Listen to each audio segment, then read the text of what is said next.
Good night. Actually, today, the first day of Holy Ramadan, and Ramadan is the best month in the year for all the Muslims. Actually, usually it is a time for celebration. Usually, people feel happy and very happy in this month. The people who were abroad all the time come back in Ramadan to spend the Ramadan with their families. People during Ramadan were all the time praying for the sick people. People in Ramadan all the time help the poor people. Usually in the Islamic world, there is no poverty in Ramadan because all people feel the misery of other people. So usually in the normal time, there is no, or maybe in the Islamic world, sadness dies in Ramadan. There is no sadness. Usually, it is the time of collecting and joining others. And usually, it is the time of reconciliation between people. When there is any problem or any matter between two persons, they meet in Ramadan and they talk to each other and smile and be happy. And every day there is only one meal, that is dinner, and all the family, even its very big family, they collect in Ramadan and spend an hour of joy and happiness. But this Ramadan is maybe an exception. It's not like before. There will be no even simple happiness in Ramadan. This Ramadan will be the saddest Ramadan maybe during, I guess, 14th or 15th century, because there is a misery for about 5 million persons. Actually, the misery is for more than 20 millions, but the misery is terrible and really terrible for about 5 millions who are living in bad conditions in the camps and in the cities and villages of Edlib.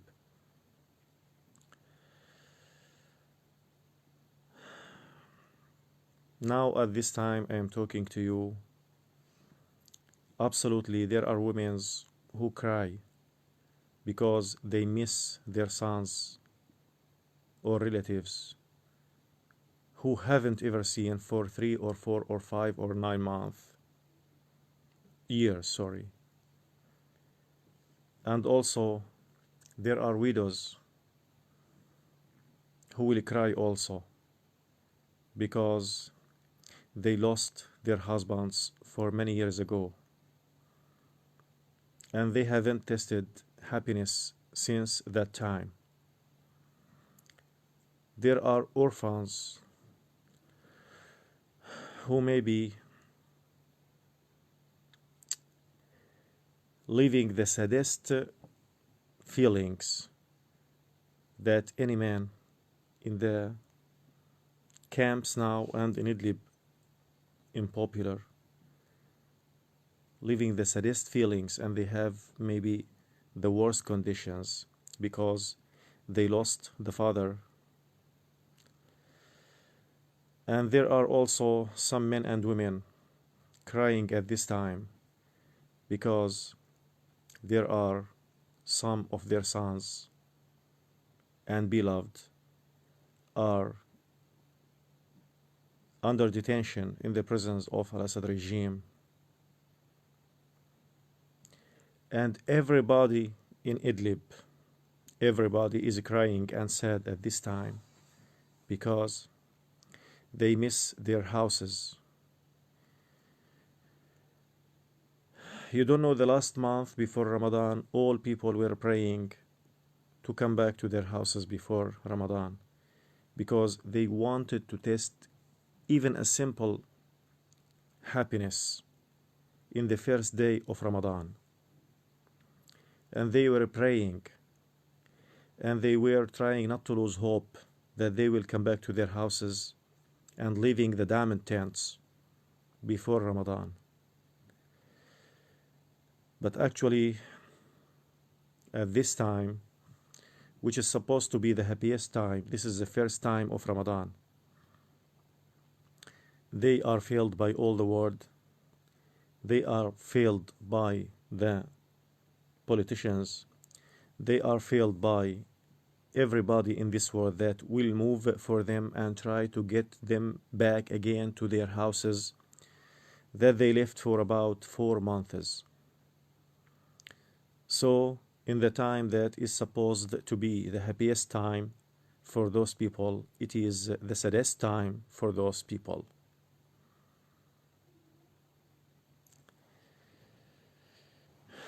It's really a terrible conditions. It's really a terrible conditions. Full of sadness, full of misery. Now I am trying to imagine how will Ramadan will pass for those people. You know, maybe some of my friends, maybe they don't know Ramadan very well. Ramadan is the month of fasting in Islamic religion.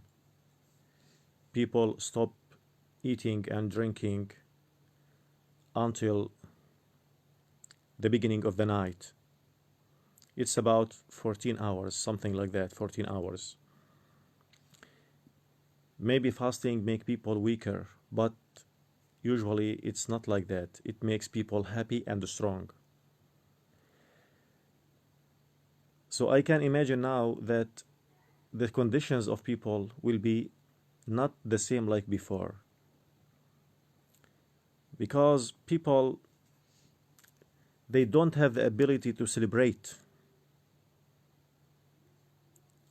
emotionally, spiritually, and physically also. They can't celebrate this time. They can't be happy in this time. They are outside their houses and they don't have any kind of, I will not say it's a kind of pleasures at all.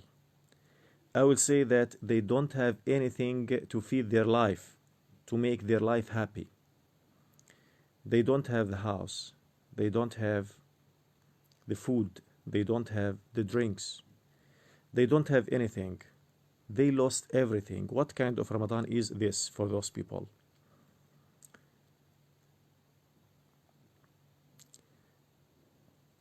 I have to say something for you. I slept. Usually at this time, in the first day of Ramadan, I don't sleep. I keep awake. But in the evening, I slept because of the headache that attacked me. And I think if you look to my face and to my eyes, you see that there is a kind of shock in front of my face, and this is because of the headache that attacked me tonight. Because I was thinking about my people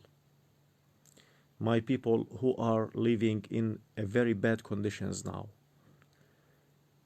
And every day we are talking to the world, and every day we get a new failure to convince the world that those people must come back to their houses before Ramadan. And now the first night of Ramadan came to those people and they are displaced in a diamond camp. And they don't have food for tomorrow. They will be fasting all the day, and when the evening comes, most of them don't have enough food for them and for their children too. Since the early morning of the first day of Ramadan, they have to wake up very early and try to prepare something for food for the evening. And we don't know if some of them will succeed and some of them will fail to get any food for the evening. So I ask myself, will the evening come and they will have the food? Maybe they will have food, maybe they will haven't. All the world is blind and silent, and it is a deaf word, closing all the 5 senses of the body. when everybody is talking about Syria and the Syrian people and the displaced people, all the world lose the senses, as if they are not human beings. It is a kind of damnation. It is the damnation of the silence of the word. It was a great hope. When I was watching Facebook and the social media all the time, those people have really a hope to come back to their houses before Ramadan. And all the politicians and all the world is talking like this, that those people must come back to their houses. Oh my God, really? They will come back to their houses? I hope so. And now we came to the right point of time, the first day and the first night of Ramadan. And they are still in the camps. And for me personally, I am talking to you truly now, and I am saying what's inside me. I am trying to confess something. It's a confession. I don't believe that the world will move for those people in a day.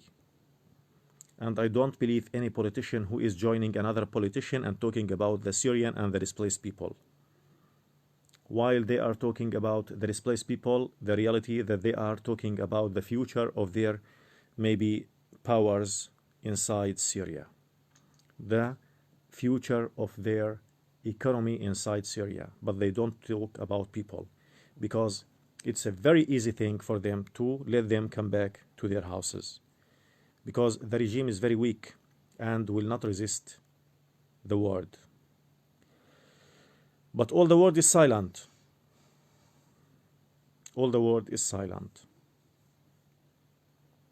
Tomorrow, early morning, widows in the first time of Ramadan will go outside to find a work. They will spend all the day working or searching for work to get some food.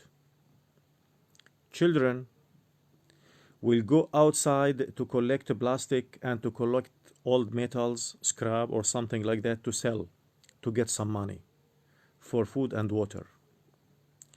Old women will go outside also to do something.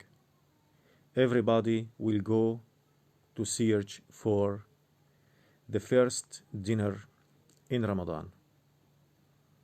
And the first dinner will not be a celebration for them because they can't celebrate anymore. There is no even one simple taste of happiness for those people. How many times we will say that? How many times we will say that? The world will not be happy anymore if those people are not happy. And the misery of those people every day become terrible more and more and more. And the world will not listen to us. And the world is getting more and more suffering. I am not ashamed now to say that we are the Syrian people and especially the displaced people are the reason for all the misery of the world. But they are not the causers of the misery. They are the reason. If you want all the reasons of sadness to be removed of your life, you have to move for the Syrian people and you have to forget your greed. Those people must be happy again. When we give them happiness, absolutely, we will give happiness to the whole world. Syrian families must come back to their houses soon and very soon.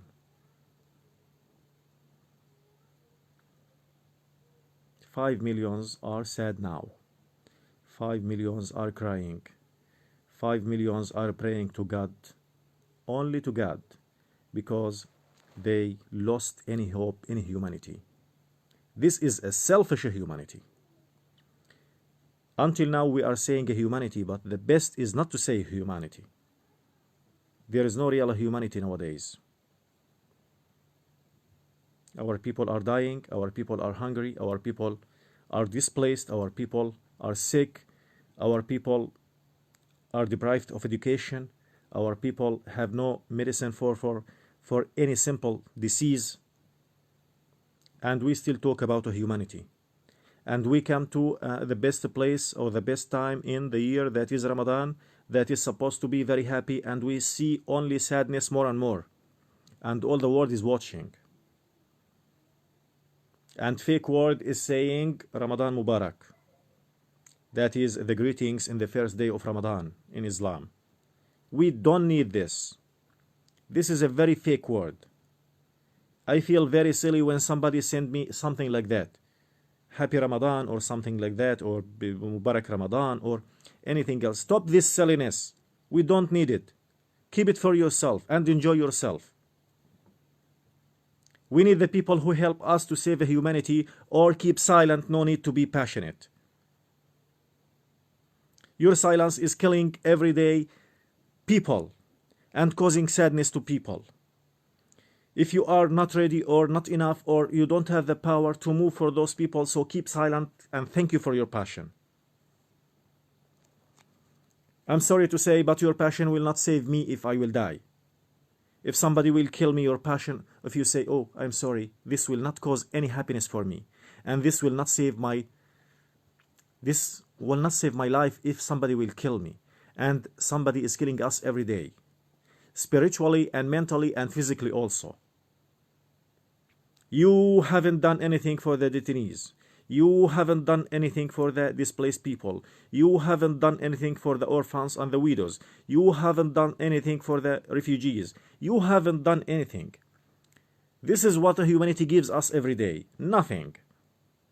So keep your nothing for you, and we don't need it. Every day a new misery is added to the life of our people. And our people are dying from inside, even they have souls and moving over this land. They are dead from inside. The dead in your graves in your country are living in better conditions than the people who are living in camps now. Shame on humanity, because until our children under the olive trees. Shame on humanity. This is a big shame on humanity.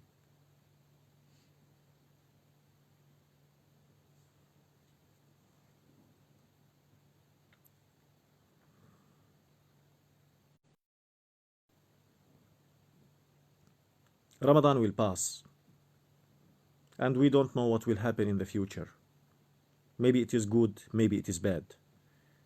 But if something good happened, this is not because of the silent humanity. This will be because of God. Because people trusted only God now. They don't trust this fake humanity that is killing children by silence. Keep silence, and you will be okay if you are silent. And wait also for the stones of God, as one day an old Syrian man told me.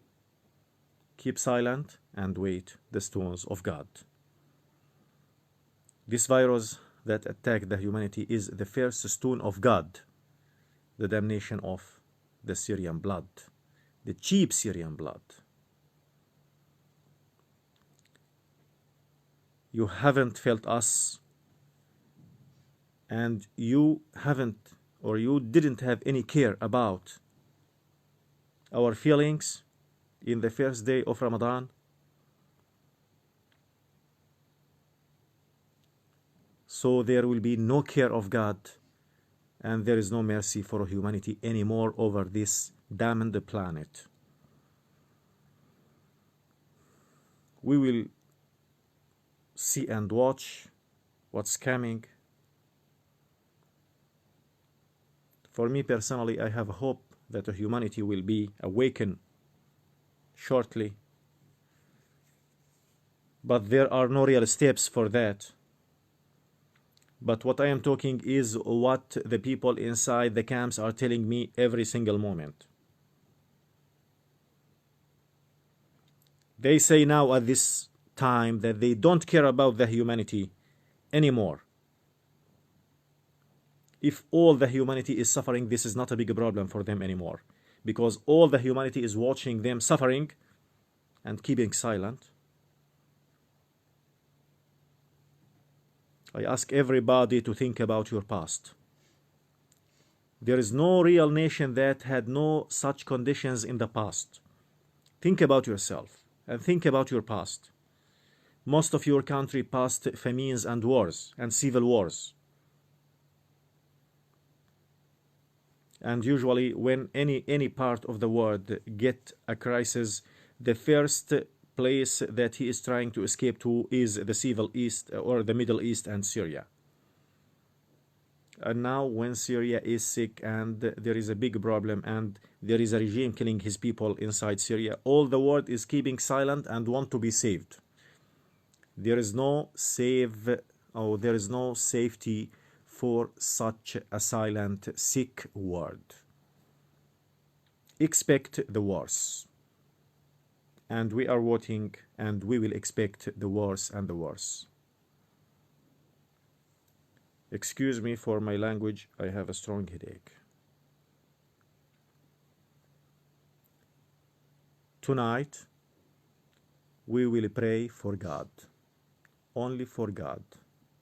And we will not ask the humanity to wake up, because we fed up with this humanity.